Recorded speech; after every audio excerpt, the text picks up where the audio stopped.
નમસ્કાર. આકાશવાણી અમદાવાદ વડોદરા પ્રાદેશિક સમાચાર રિદ્ધિ ઉંધાડ વાંચે છે. સૌપ્રથમ મુખ્ય સમાચાર.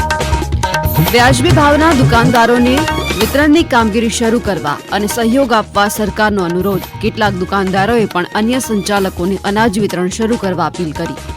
કમોસમી વરસાદને કારણે ખેડૂતોને થયેલા પાકના નુકસાનના સર્વેની કામગીરી યુદ્ધના ધોરણે થઈ રહી છે. આગામી 24 કલાક બાદ વરસાદનું જોર ઘટે તેવી આગાહી. ભારતીય નારી શક્તિનો ડંકો. વિશ્વકપની ફાઇનલમાં દક્ષિણ આફ્રિકાને હરાવીને ટીમ ઇન્ડિયાએ મહિલા વર્લ્ડ કપ જીત્યો. રાજ્યભરમાં મોડી રાત સુધી વિજયોત્સવ. દેવઉઠી 11 નિમિત્તે ગઈકાલે સોમનાથ સહિત રાજ્યભરના મંદિરોમાં તુલસી વિવાહ યોજાયો.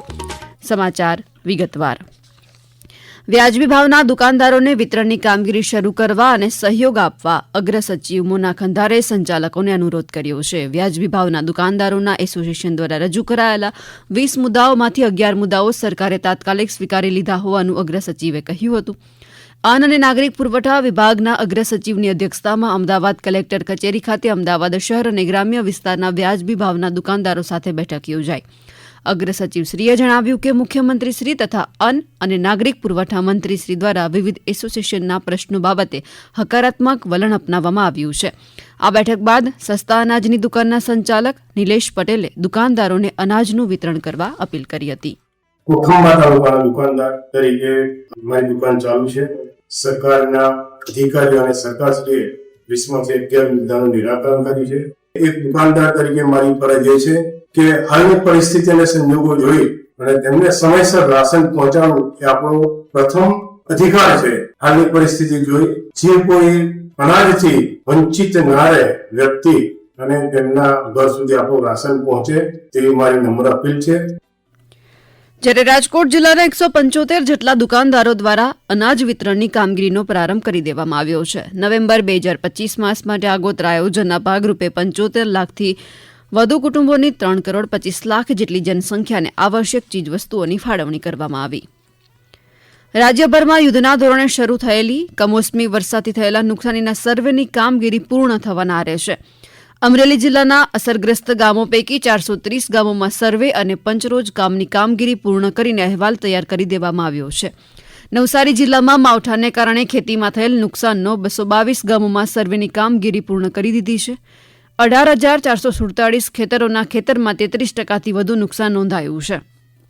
કેબિનેટ મંત્રી અર્જુન મોઢવાડિયાએ વરસાદથી અસરગ્રસ્ત ગામો જરના પાટિયા, બખરલા, નાગકા, કુણવદર, મોરાણા, પારાવાડા, ભોમ્યાવદર, સોઢાણા અને અડવાણા, ભેટકડી સહિતના ગામડાઓની મુલાકાત લીધી અને ખેડૂતો સાથે મુલાકાત કરી પાકની સ્થિતિનું પ્રત્યક્ષ નિરીક્ષણ કર્યું.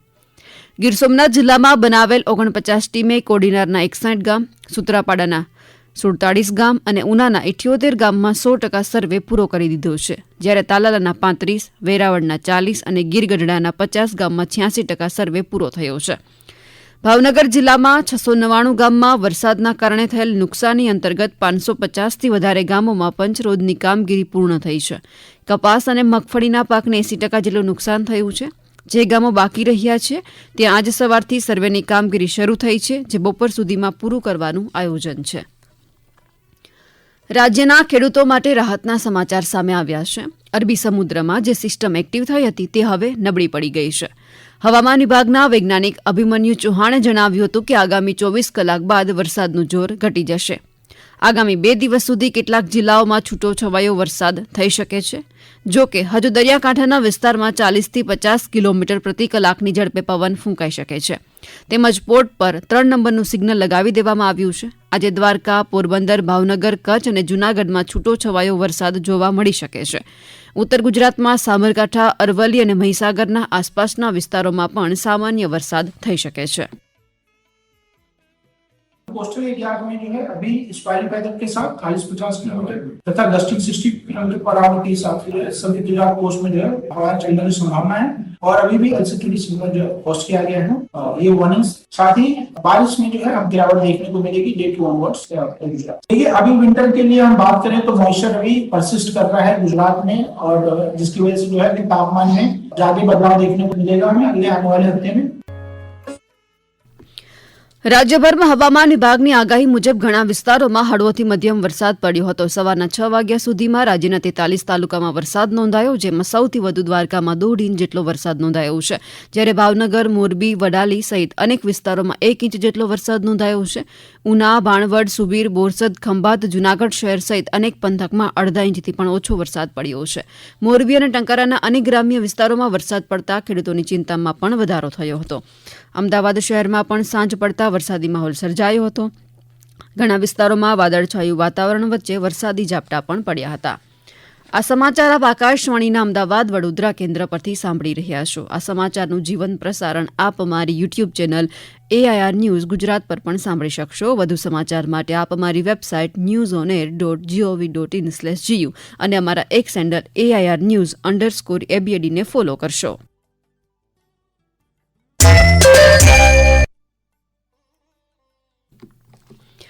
આરોગ્ય મંત્રી પ્રફુલ્લ પાનસરિયાની અધ્યક્ષતામાં કમોસમી વરસાદના કારણે ફેલાતા રોગચાળાના અટકાયતી પગલાં અંતર્ગત ગાંધીનગર ખાતે બેઠક યોજાઈ. ડેન્ગ્યુ, ચિકનગુનિયા જેવા રોગોના નિયંત્રણ માટે દરેક PHC, CHC અને સરકારી હોસ્પિટલોમાં પૂરતી દવાઓના જથ્થા સાથે આરોગ્યલક્ષી સુવિધાઓ ઉપલબ્ધ હોવાનું આરોગ્ય મંત્રીએ જણાવ્યું હતું. ગુજરાતની તમામ આરોગ્ય સેવા સંભાળતી સરકારી સંસ્થાઓને પણ સૂચના આપી દેવામાં આવી છે. એક પણ સેન્ટરની અંદર કોઈ પણ પ્રકારની દવા ઘટતી નથી અને ઘટે નહીં અને અગાઉથી પુરવઠો પ્રાપ્ત થઈ રહે હેતુની મીટિંગ અમે સંપન્ન કરવામાં આવી છે. આપણે આશા રાખી કે કોઈને કશું જ ન થાય, પણ થાય તો સરકારી તંત્ર પૂર્ણ રીતે સજ્જ છે. રાજ્યના એકમાત્ર ગિરિમથક સાપુતારા ખાતે રમતગમત રાજ્યમંત્રી ડાંગ જિલ્લાના પ્રભારી મંત્રી જયરામ ગાવિતના અધ્યક્ષસ્થાને સ્પોર્ટ્સ કોમ્પ્લેક્સ ખાતે ગુજરાત માસ્ટર ખેલકૂદ મંડળ દ્વારા આયોજિત 10મી રાજ્ય સ્તરીય એથ્લેટિક્સ સ્પર્ધા યોજાઈ. આ પ્રસંગે ડાંગના પ્રભારી મંત્રીએ જણાવ્યું કે ખેલ મહાકુંભના માધ્યમથી રાજ્યના 11 ખેલાડીઓએ આંતરરાષ્ટ્રીય કક્ષાએ યોજાતી સ્પર્ધાઓમાં દેશનું પ્રતિનિધિત્વ કરીને ગુજરાતનું ગૌરવ વધાર્યું છે. આ કાર્યક્રમમાં બધા જ લોકો એક પ્રેરણા લેવાની જે વાત છે, ખાસ કે રમતની કોઈ પણ ઉંમર હોતી નથી. એટલે અહીંયાથી એટલું તો ખાસ બધા જ લોકોએ ધ્યાન રાખવું જોઈએ કે કોઈ પણ ઉંમર હોય છે તેમાં આપણે રમતનો ભાગ લેવાની કોઈ ઉંમરનો બાદ નથી. તો આવનાર દિવસોમાં અહીંયા જે રીતે આ લોકોએ સમગ્ર ગુજરાતમાંથી આ દોડની રમતમાં ભાગ લીધો અને આના માટે જે એમની સંસ્થા છે, જે એસોસિએશન, એમણે પણ ખૂબ મહેનત કરી. ભારતીય મહિલા ક્રિકેટ ટીમે હરમનપ્રીત કૌરની કેપ્ટનશીપ હેઠળ ભારતે 2025 મહિલા વિશ્વકપ ફાઇનલમાં ગઈકાલે દક્ષિણ આફ્રિકાને 52 રનથી હરાવ્યા ઇતિહાસ રચ્યો છે. ડીવાય પાટીલ સ્ટેડિયમ ખાતે રમાયેલી ફાઇનલમાં ભારતે પ્રથમ બેટિંગ કરતા 7 વિકેટે 298 રનનો મજબૂત સ્કોર બનાવ્યો. સેફાલી વર્માએ 78 બોલમાં 87 અને દીપ્તિ શર્માએ 58 બોલમાં 58 રન બનાવ્યા. રાષ્ટ્રપતિ દ્રૌપદી મુર્મુ અને પ્રધાનમંત્રી નરેન્દ્ર મોદીએ મહિલા ટીમ ઇન્ડિયાને શાનદાર જીત બદલ અભિનંદન આપ્યા. આ વિજયની ઉજવણી રાજ્યભરમાં મોડી રાત સુધી થઈ હતી. ક્રિકેટ રસિકોએ ફટાકડા ફોડીને જીતની ઉજવણી કરી હતી. જામનગરના ભાજપના અધ્યક્ષ બીના કોઠારીએ વિજયની ઉજવણી કરી. હંમેશા પુરુષો અગ્રેસર રહ્યા છે એવા એક ક્ષેત્રમાં આજે ભારતીય મહિલા ટીમ પણ આ ક્ષેત્રમાં બિરદાવવા લાયક હવે વિજય મેળવ્યો છે. અને ખાસ કરીને જે રીતે ભારતની મહિલા ટીમ રમી છે, અમનજીત કૌરે જે રીતે કેચ કર્યા છે, કદાચ આ જ મેચના એવા ટર્નિંગ પોઈન્ટ હતા. અને એના માટે હું સમગ્ર ટીમને, જે ટીમ વર્કથી ભારતીય મહિલા ટીમે કામ કર્યું અને વિશ્વભરમાં ભારતીય મહિલા ટીમ ઇતિહાસમાં પ્રથમવાર આ મેચ જીતી છે, એટલે એના માટે ફરી ખૂબ ખૂબ અભિનંદન. શ્રી કૃષ્ણના સ્વધામ ગમન સ્થાન ગોલોક ખાતે સોમનાથ ટ્રસ્ટ દ્વારા ધાર્મિક અને શાસ્ત્રસિદ્ધ વિધિ મુજબ તુલસી માતા તથા ભગવાન વિષ્ણુના દૈવિક વિવાહ અને પૂજન કરાયા. તુલસી માતાની પૂજન વિધિ મંગલ ગીતો, શંખધ્વનિ અને વૈદિક મંત્રોચ્ચાર વચ્ચે વિષ્ણુ ભગવાન સાથે તુલસીના પવિત્ર વિવાહનો સમારંભ અત્યંત ભાવભીના માહોલમાં યોજાયો હતો. અને અંતે મુખ્ય સમાચાર ફરી એકવાર. વ્યાજબી ભાવના દુકાનદારોને વિતરણની કામગીરી શરૂ કરવા અને સહયોગ આપવા સરકારનો અનુરોધ. કેટલાક દુકાનદારોએ પણ અન્ય સંચાલકોને અનાજ વિતરણ શરૂ કરવા અપીલ કરી. કમોસમી વરસાદને કારણે ખેડૂતોને થયેલા પાકના નુકસાનના સર્વેની કામગીરી યુદ્ધના ધોરણે થઈ રહી છે.